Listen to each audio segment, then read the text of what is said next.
Vous écoutez Passion littéraire avec Boubou Noader.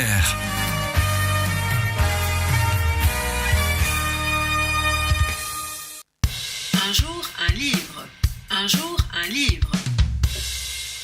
Nous sommes en direct sur Passion FM et en direct sur la page Facebook Radio Debout où vous nous laissez de sympathiques commentaires. Ensemble jusqu'à 21h avec Vanessa, Christophe et Antoine. Et quand vous le voulez, nous allons prendre le prochain appel pour gagner l'album d'Antoine Armédan.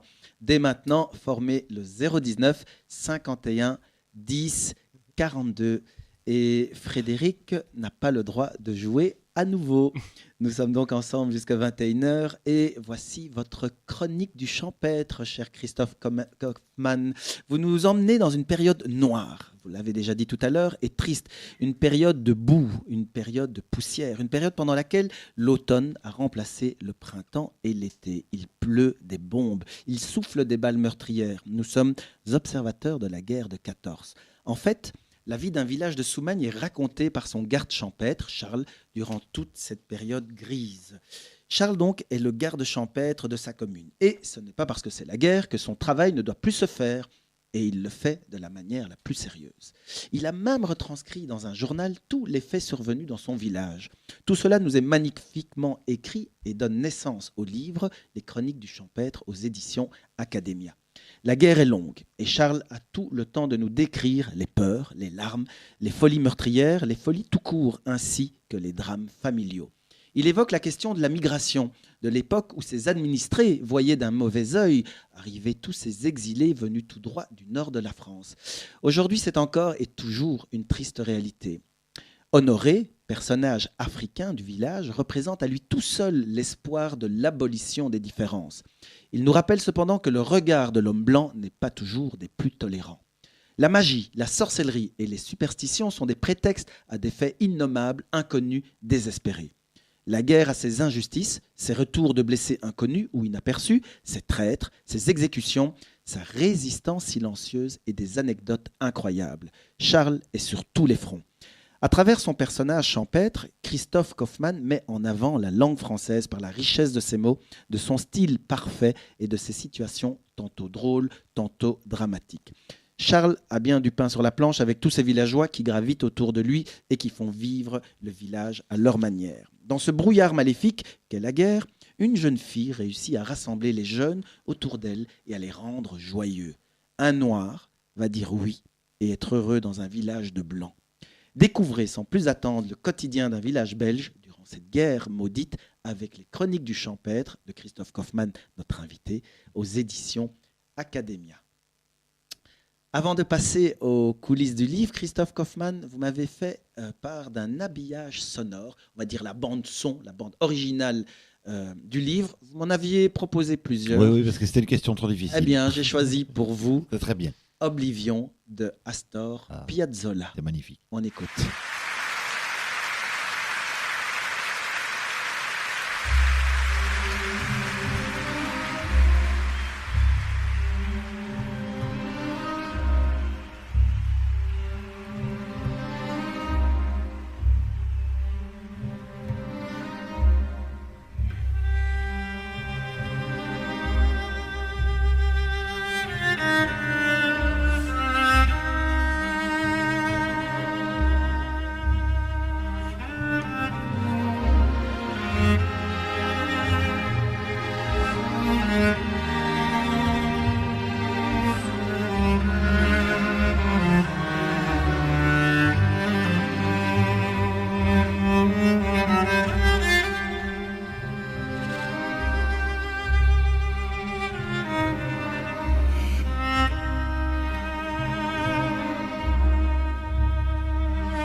Passion littéraire, présentée par Bounouader, de 19 à 21h sur Passion FM.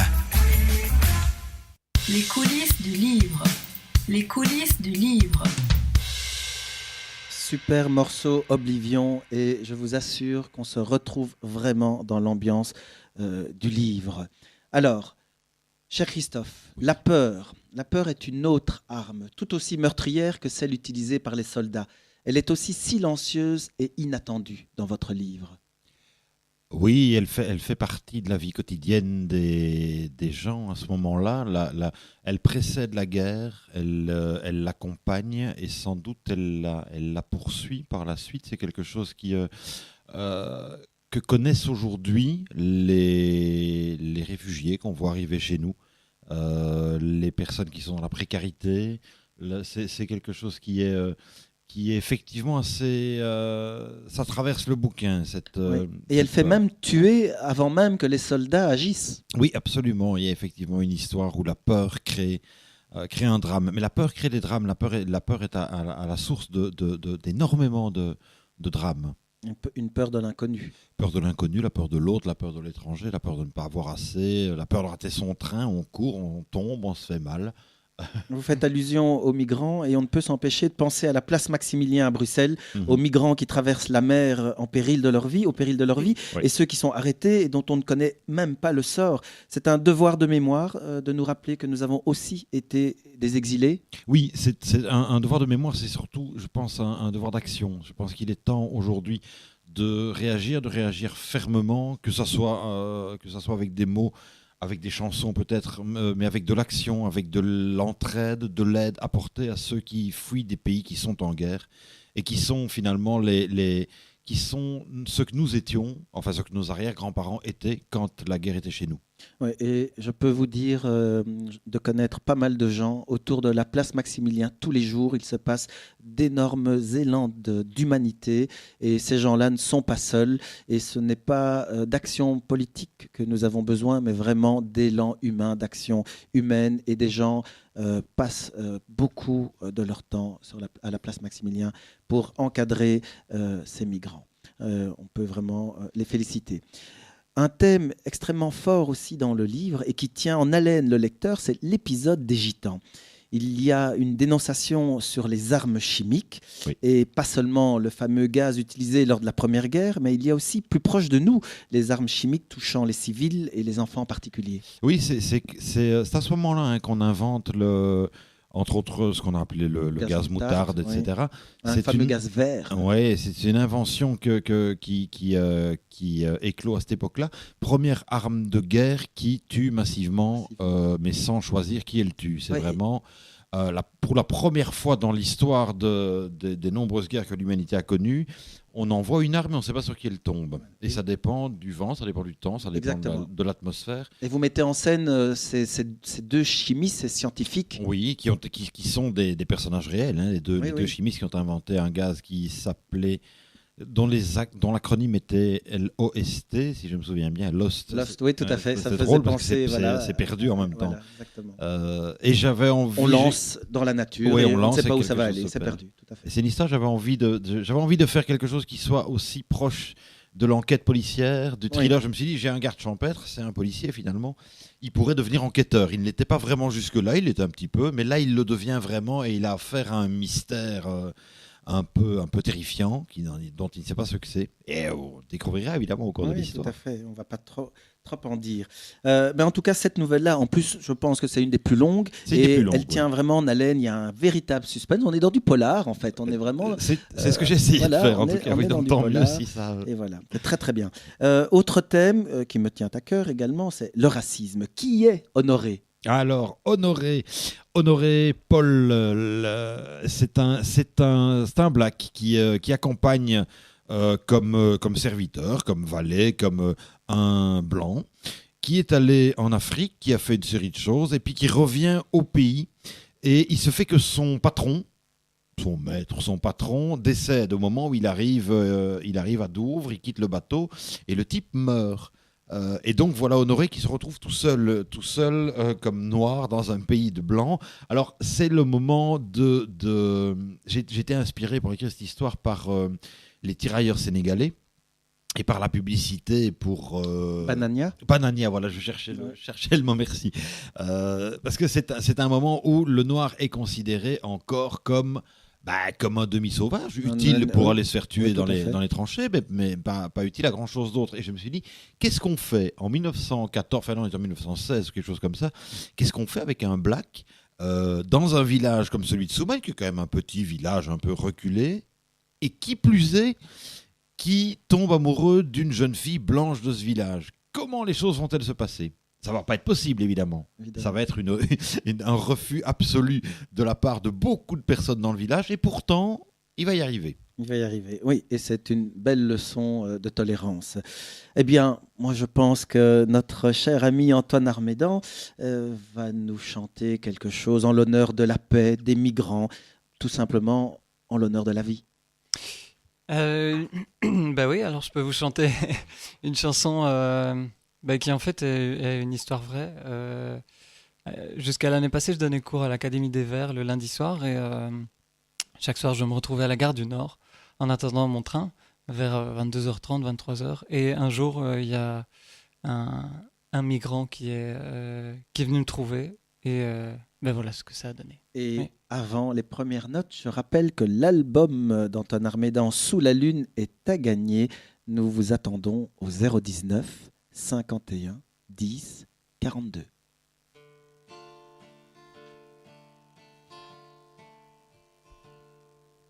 J'attendais assis par terre le dernier train dans une gare, mes pensées dans leurs affaires et une main sur ma guitare. Comme si c'était hier, je me souviens de ce regard. Qui est venu m'accoster un peu penaud à mon insu, pour se mettre à bredouiller 2 ou 3 mots d'anglais confus, que vous laissez très tirer dans les halos des pas perdus. Un œil au cadran de l'horloge m'interroge quelques minutes avant d'aller sur le quai.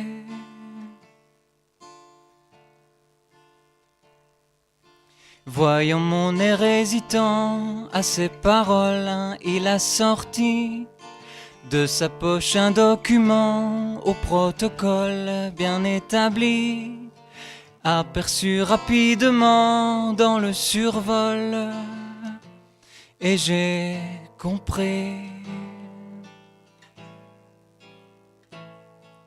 Ce monsieur venait d'ailleurs pour trouver mieux que des cailloux, autre chose que la peur et les enjeux serrant son cou. Mais le camp comme demeure serait sous peu sous les verrous. Un œil au cadran de l'horloge pendant que l'homme m'interroge. 4 minutes avant d'aller sur le quai.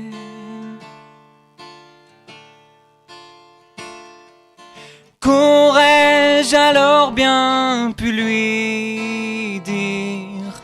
Nos deux départs en point de mire. Que ces mots je dois y aller. Désolé, désolé, désolé, désolé. Quelqu'un sait-il comment répondre à celui pour qui tout s'effondre, cherchant Madame Humanité à nos pieds?